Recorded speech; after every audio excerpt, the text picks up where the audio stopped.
Penderitaan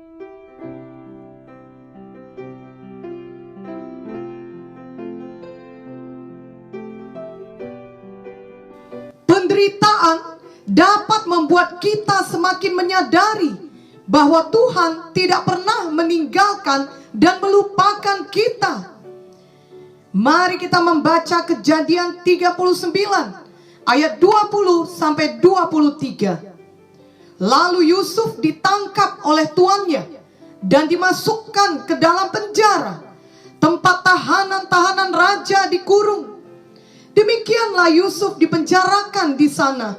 Tetapi Tuhan menyertai Yusuf dan melimpahkan kasih setianya kepadanya, dan membuat Yusuf kesayangan bagi kepala penjara itu.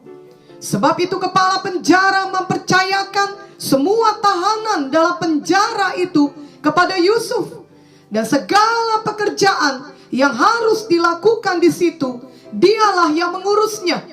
Dan kepala penjara tidak mencampuri segala yang dipercayakannya kepada Yusuf, karena Tuhan menyertai dia, dan apa yang dikerjakannya dibuat Tuhan berhasil.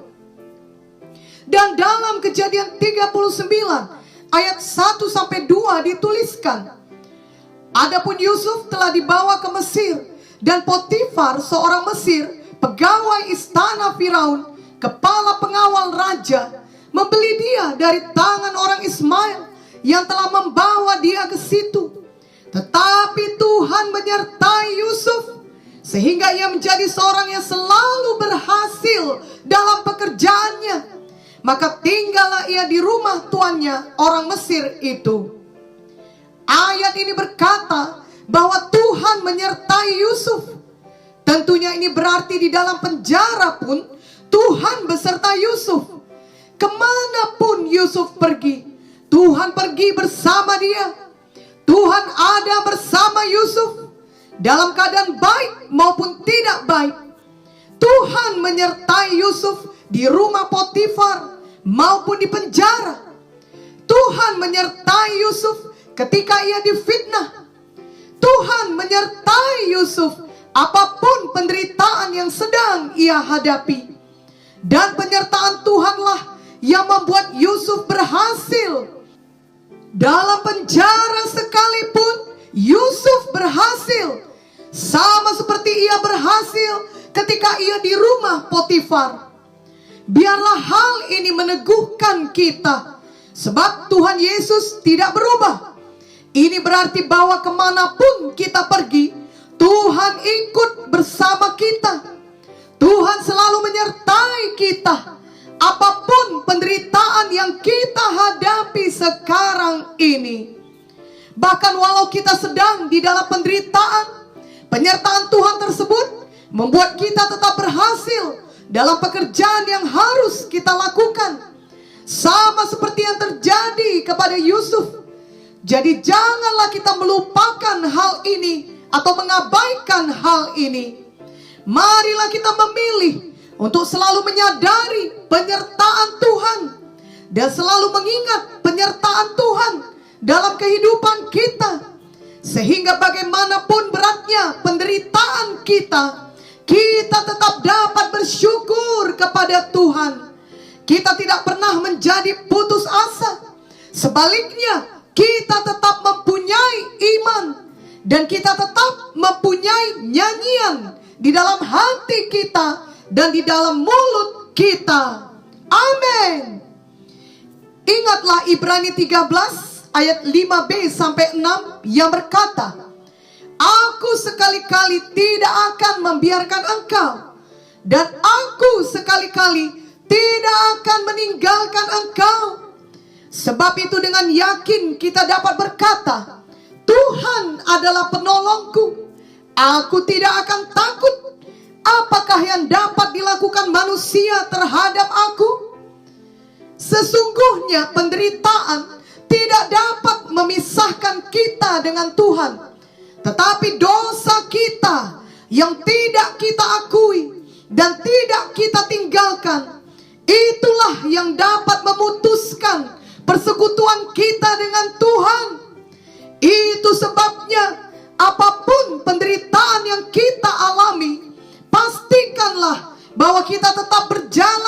dalam kebenaran dan kekudusan di hadapan Tuhan.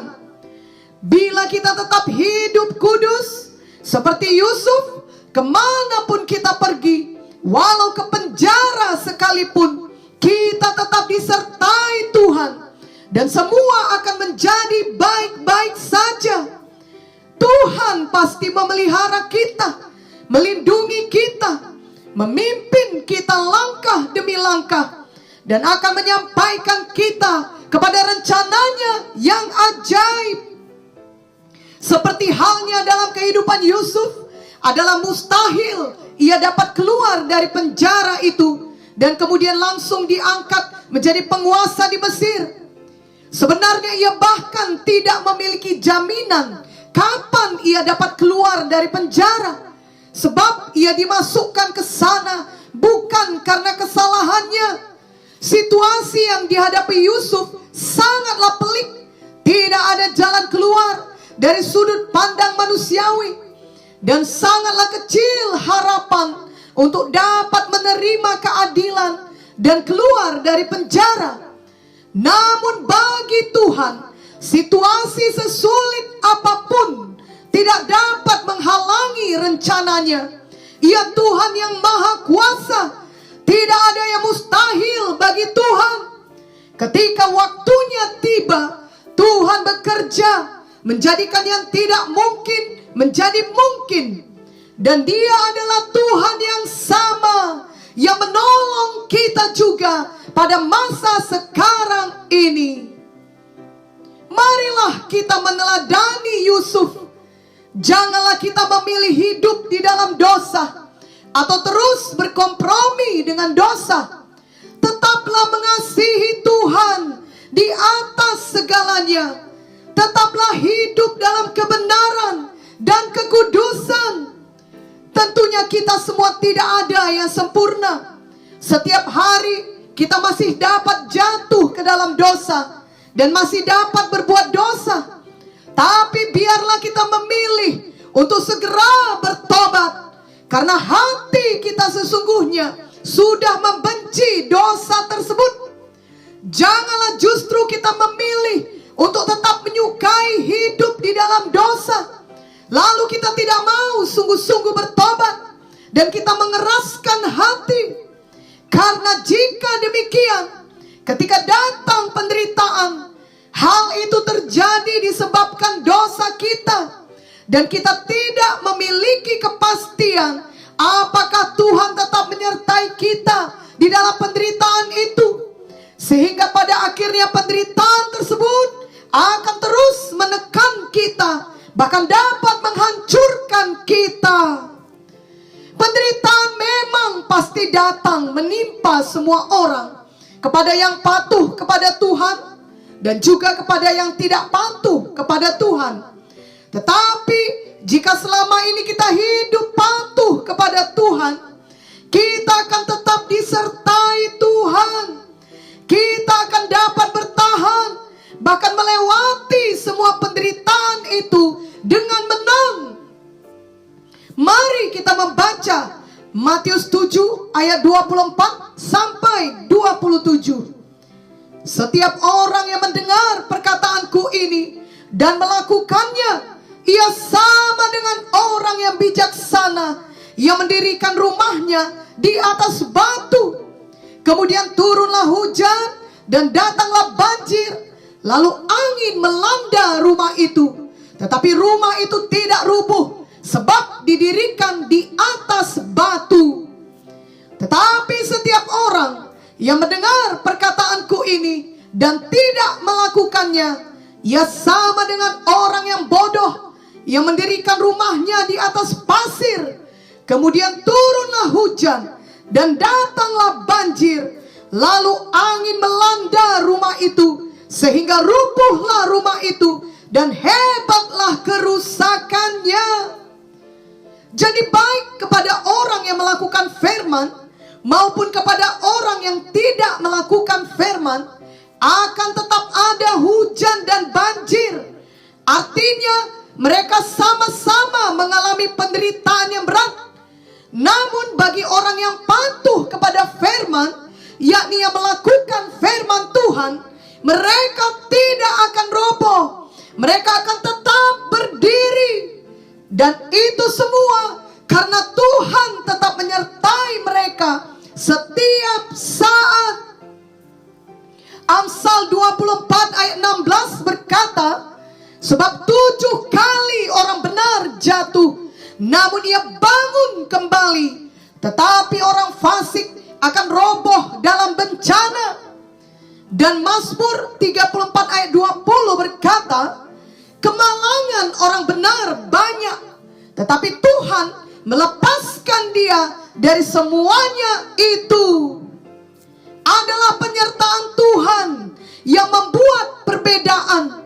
Walau banyak penderitaan, banyak kemalangan, namun kemenangan kita telah dijamin oleh Tuhan.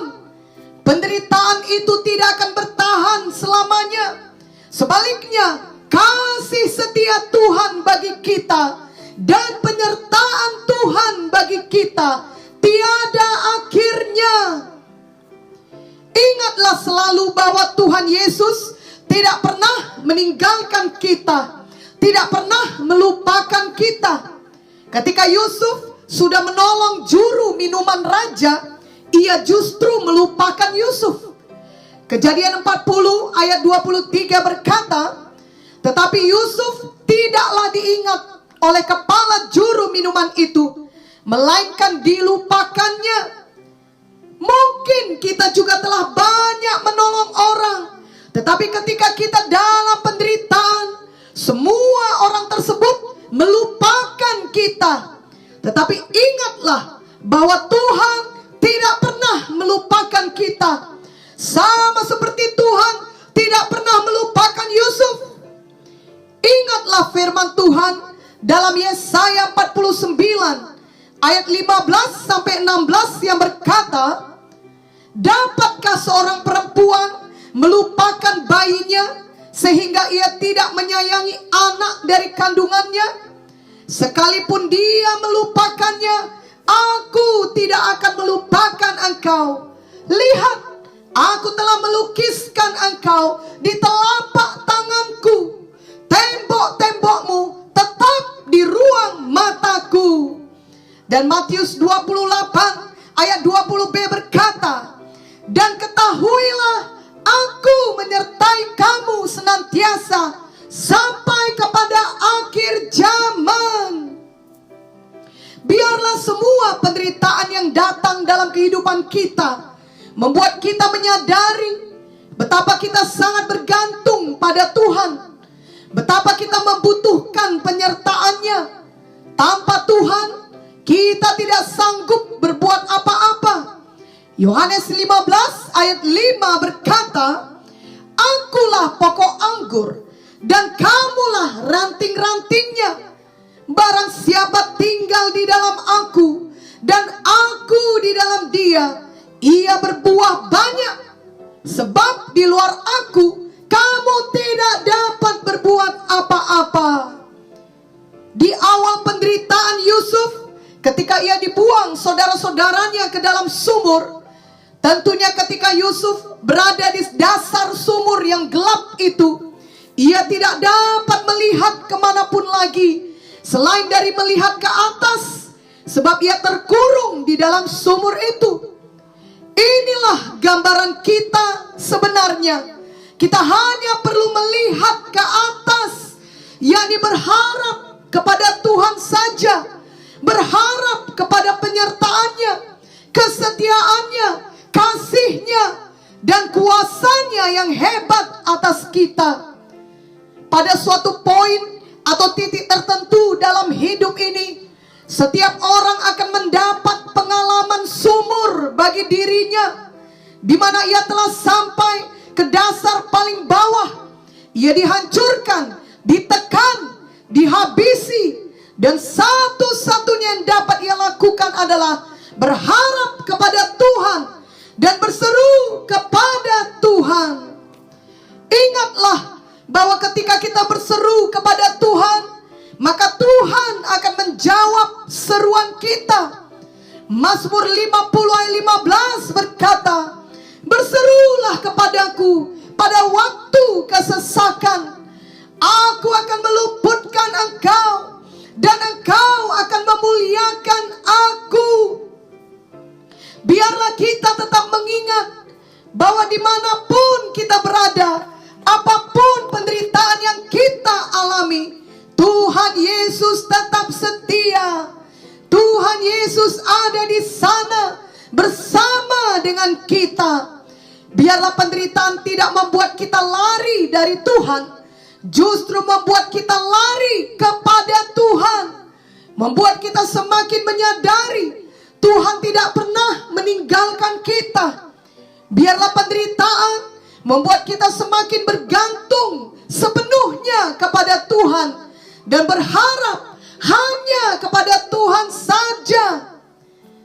Mazmur 33 ayat 18-19 berkata, sesungguhnya mata Tuhan tertuju kepada mereka yang takut akan Dia, kepada mereka yang berharap akan kasih setianya, untuk melepaskan jiwa mereka daripada maut dan memelihara hidup mereka pada masa kelaparan. Mazmur 147 ayat 11 berkata, Tuhan senang kepada orang-orang yang takut akan Dia, kepada orang-orang yang berharap akan kasih setianya. Dan memang Tuhan tidak akan pernah membiarkan penderitaan yang kita alami sampai melebihi batas kemampuan kita. Bahkan walau orang bermaksud jahat kepada kita sampai hendak membunuh nyawa kita sekalipun, bila memang belum waktunya, maka hal itu tidak akan dapat terjadi. Inilah yang terjadi kepada Petrus, yakni ketika Raja Herodes hendak membunuh dia. Dia dimasukkan ke dalam penjara dengan tujuan akan dibunuh. Mari kita membaca Kisah Para Rasul 12 ayat 1-11. Kira-kira pada waktu itu Raja Herodes mulai bertindak dengan keras terhadap beberapa orang dari jemaat. Ia menyuruh membunuh Yakobus, saudara Yohanes, dengan pedang. Ketika ia melihat bahwa hal itu menyenangkan hati orang Yahudi, ia melanjutkan perbuatannya itu dan menyuruh menahan Petrus. Waktu itu hari raya roti tidak beragi. Setelah Petrus ditangkap, Herodes menyuruh memenjarakannya di bawah penjagaan 4 regu, masing-masing terdiri dari 4 prajurit. Maksudnya ialah supaya sehabis Paskah ia menghadapkannya ke depan orang banyak. Demikianlah Petrus ditahan di dalam penjara, tetapi jemaat dengan tekun mendoakannya kepada Allah. Pada malam sebelum Herodes hendak menghadapkannya kepada orang banyak, Petrus tidur di antara 2 orang prajurit, terbelenggu dengan 2 rantai. Selain itu prajurit-prajurit pengawal sedang berkawal di muka pintu. Tiba-tiba berdirilah seorang malaikat Tuhan dekat Petrus, dan cahaya bersinar dalam ruang itu. Malaikat itu menepuk Petrus untuk membangunkannya. Katanya, bangunlah segera. Maka gugurlah rantai itu dari tangan Petrus. Lalu kata malaikat itu kepadanya, ikatlah pinggangmu dan kenakanlah sepatumu. Ia pun berbuat demikian. Lalu malaikat itu berkata kepadanya, kenakanlah jubahmu dan ikutlah aku. Lalu ia mengikuti malaikat itu keluar, dan ia tidak tahu bahwa apa yang dilakukan malaikat itu sungguh-sungguh terjadi. Sangkanya ia melihat suatu penglihatan. Setelah mereka melalui tempat kawal pertama dan tempat kawal kedua, sampailah mereka ke pintu gerbang besi yang menuju ke kota. Pintu itu terbuka dengan sendirinya bagi mereka. Sesudah tiba di luar, mereka berjalan sampai ke ujung jalan, dan tiba-tiba malaikat itu meninggalkan dia. Dan setelah sadar akan dirinya, Petrus berkata, sekarang taulah aku benar-benar bahwa Tuhan jahatnya dan menyelamatkan aku dari tangan Herodes dan dari segala sesuatu yang diharapkan orang Yahudi. Jadi di dalam penderitaan, Petrus tetap tenang. Ketika ia di penjara tersebut, ia tentunya tahu bahwa kemungkinan besar esok harinya ia akan dibunuh, seperti halnya Yakobus. Ia dibelenggu dengan 2 rantai. Ia berada di antara 2 prajurit. Betapa tidak nyamannya keadaan Petrus. Seharusnya dengan pikiran manusiawi, Petrus merasakan stres, atau setidaknya Petrus khawatir akan nasibnya esok hari, sehingga ia sulit tidur. Namun ternyata Petrus tidur dengan tenteram. Demikianlah nyenyaknya ia tidur, sehingga ketika malaikat datang, ia tidak terbangun. Justru malaikat tersebut yang harus datang menepuk Petrus untuk membangunkannya. Mengapa Petrus dapat demikian tenang? Karena ia tahu Tuhan tidak pernah meninggalkannya. Mungkin kita tidak menghadapi bahaya akan dihukum mati seperti halnya Petrus, tetapi kita dapat menghadapi penderitaan lain yang telah membuat kita stres sehingga tidak dapat tidur dengan baik pada malam hari. Biarlah kita meneladani Petrus. Biarlah kita menyadari Tuhan menyertai kita, dan Tuhan lebih besar dari penderitaan apapun yang kita alami. Tuhan lebih besar dari semua kejahatan yang dirancangkan orang terhadap kita. Kita merasa aman dan merasa tenang di dekat Tuhan, walau kita di tengah penderitaan tersebut. Sama halnya seperti Petrus yang tetap merasa aman dan tenang walaupun ia menderita karena dibelenggu dengan 2 rantai di dalam penjara. Ingatlah apa yang dikatakan firman Tuhan dalam Mazmur 62 ayat 2-3. Hanya dekat Allah saja aku tenang, daripadanya lah keselamatanku. Hanya dialah gunung batuku dan keselamatanku, kota bentengku, aku tidak akan goyah. Kiranya mulai hari ini kita merasakan penyertaan Tuhan dalam setiap langkah kehidupan kita, khususnya ketika kita sedang di dalam penderitaan, sehingga kita tidak dikalahkan oleh ketakutan, kekhawatiran, kesedihan, ataupun keputusasaan yang diakibatkan oleh penderitaan itu. Ingatlah juga Mazmur 23 ayat 4 yang berkata, sekalipun aku berjalan dalam lembah kekelaman, aku tidak takut bahaya, sebab Engkau besertaku, gadamu dan tongkatmu, itulah yang menghibur aku. Jadi jelaslah bahwa di dalam lembah kekelaman pun Tuhan tetap menyertai kita. Tuhan adalah gembala kita yang baik dan setia. Mari kita angkat hati kita selalu kepada Tuhan. Di tengah semua penderitaan yang kita alami, mari kita tetap tenang. Mari kita tetap beriman. Mari kita tetap bersyukur dan bersuka cita, karena Tuhan Yesus tidak pernah meninggalkan kita.